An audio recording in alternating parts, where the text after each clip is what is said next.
This is another episode of the Music Business Conversations podcast. Welcome. My name is John Mathis Jr., and I have spent more than 20 years working in the music business in Nashville, Tennessee. In today's episode, we're going to discuss a tool that may be helpful to you or that you may not be using. You may be using, you may not. That is a one sheet, or basically a pitch sheet. One sheets evolved for me from the olden days of distribution of physical products. As recently as a decade ago, the independent label I was managing had a distribution agreement with one of the Sony companies, and some of our physical products, CDs, were provided a month or two ahead of the release date to distribution warehouses. And in the meantime, as a label, we would set up our release strategies, and part of that was creating a one sheet. Information about that particular product and the artist that was contained on one sheet, usually in a PDF format. This was provided to the hundreds of sales reps in New York so they could reach out to all their retail outlets with this new product and give them a one sheet that had an image of the new product, bullet points about the product, the artist, the marketing strategies, release date, everything, all the information provided to entice the buyer into carrying the new release, most of it in bullet point format. That evolved into encouraging artists, bands, musicians, producers, and others I've worked with into encouraging them to develop and use one sheets to pitch to venues for bookings or media outlets for interviews or anywhere they're trying to place themselves. We've talked in the previous episode, a couple episodes back, about bios and how they are basically a way to write out your resume in the form of paragraphs. Well, one sheets they more closely resemble the resume format, with a few paragraphs, maybe, possibly a lot of bullet points, a nice image of you, and your contact information. It's a presentation of who you are, what you do, what your story is, the highlights of your accomplishments, maybe even what your latest music release is or latest work, all contained in one PDF formatted sheet in a concise, clear manner. By the way, the PDF format has served well. They attach to emails very easily, and you can insert hyperlinks to websites, email addresses, streaming platforms, social media, or any hyperlinks that you wish to include. They can be geared to whatever goal you have in mind. If you're trying to book dates, they can be geared toward booking. If you're trying to secure interviews on radio, TV, podcasts, or blogs, you can have a one sheet geared toward that. So it's possible to have different one sheets for different purposes.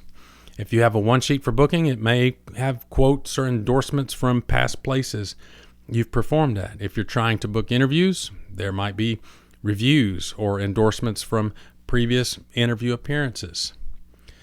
Information that would specifically resonate with the decision maker on the other end.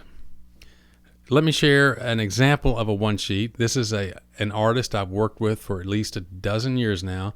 She is in full-time Christian ministry, so her one sheet is maybe a little more unique because she does more than just sing. As you can see, there is a nice headshot at the top, and this one sheet begins with 3 concise paragraphs of her bio. The first paragraph tells who she is and a little about what her story is. A part of what she does is her story, her background, and that part of the one sheet finishes with where her story has taken her. Then we get to the bullet point sections of some of the notable stages she's appeared on, some of the honors and highlights of recent features. She also covers radio successes and her TV and film appearances. And there's a nice picture of her and one of her appearances with Bill Gaither. She's had many of those, and Bill would be a recognizable association to many of the churches or conferences or venues she would be contacting. There's a brief discography, and there are a few quotes or endorsements at the bottom, along with her contact information. So that's one example. Here's another example. This one from a few years ago. The artist is Tanya Rose. We've produced and recorded a lot of music together. This one is more colorful. It has the digital product images that form a border around the one sheet, and what's cool is all of those can be hyperlinked to the audio or video format of that particular release. And it includes the highlights of her career, the places she's previously performed, artists she has shared the stage with, TV and radio appearances, and some of the awards or nominations that she's received. Those are just a few examples, but you get the idea of the one sheet and how it can be used as a tool to send to someone you are wanting to get a booking with, whether it's a venue or media outlet, or maybe you're a producer and need to something to send to potential clients, or a musician looking for studio work. Whatever the case may be, one sheets are great to use for that great tool. Now, the best thing I like about one sheets is that you can reach out with a short introductory email.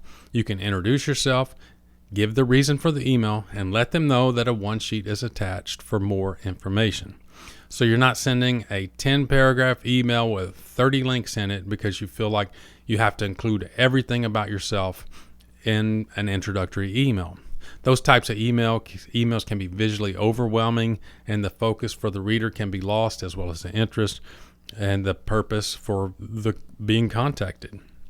So let's go back to the resume concept. If you were reaching out and inquiring about a job, it would be the same process, same approach. You would introduce yourself, give the reason you're reaching out, express your interest, and let the contact person know that your resume is attached. A one sheet lets you make the same type of contact in an email. All right, once again, I hope this has been some information that will be helpful to you in what you do. Thanks for joining me on this episode of the Music Business Conversations podcast. And be sure to like and subscribe. If you'd like to support the content, there are links to do that in the description or comments section. See you next time.